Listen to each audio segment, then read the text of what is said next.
Well, one of those counties at risk of moving into the extreme category is Clackamas County. Right now, the county's positivity rate is about 5%, according to OHA. During the week of April 11th, the most recent that we have some data for here, 6 people from the county were hospitalized. Joining us live to talk about what Clackamas County is doing in light of this news is County Chair Tootie Smith. Good morning to you. Good morning. Thank you for having me. Yeah, thank you for being on. So what are you doing and the county doing to encourage residents to slow the spread out there? We've been using the same technologies, the same information as we have been using for the past year. We now have more vaccinations. Our clinics are open across South County in all of our rural areas. People are wearing masks. People are using hygiene. People are using social distancing. What's unacceptable, however, are the new lockdowns. The governor's plans over the past year has been an abject failure, forcing businesses into bankruptcy, and people are waiting in unemployment lines, and our mental health crisis is increasing. I think it's time for a new approach to managing the COVID crisis, and I implore the governor on a statewide conference call to county chairs on Friday just to do that. I have asked the governor time and time again, let's take a look at the new technologies of science and that it's out there, that the airlines have used successfully over the years.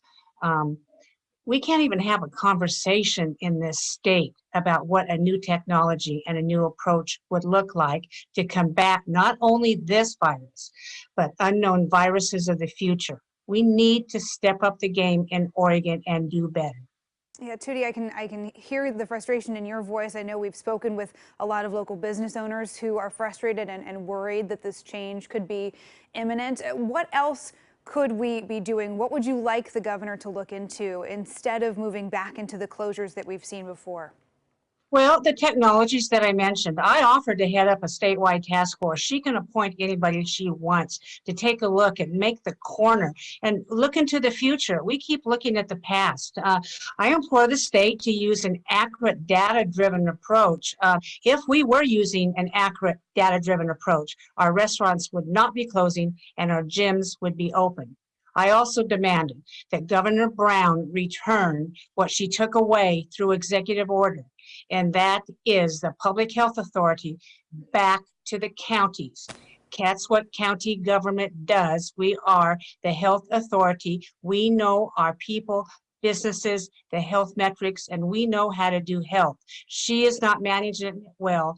Every county is different. It's not a one-size-fits-all approach, and let us give a shot. You know, what's going to hurt?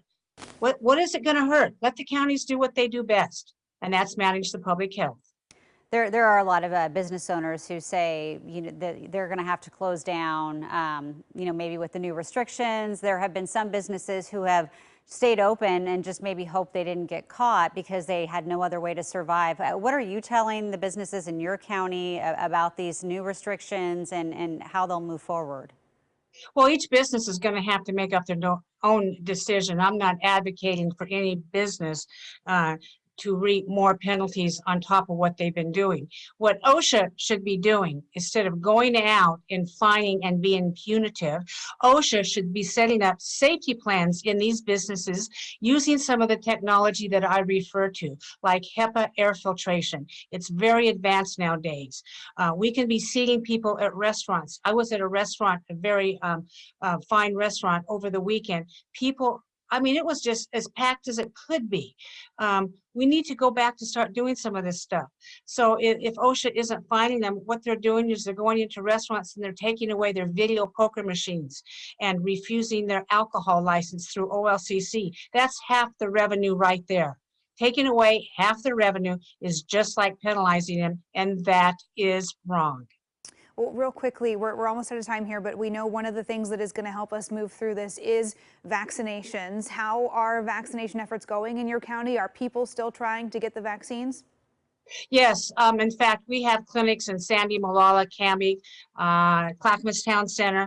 Walgreens have offered, at my insistence, to give vaccinations. We have clinics open and our appointments are full. We don't have the vaccine. We need the vaccine for those people who want the vaccine. There is a high demand, so let's get it to the people who want it so we can get on with society. It's been over a year. We have had enough. All right, Clackamas County Chair Tootie Smith, thanks for your time this morning. Thank you.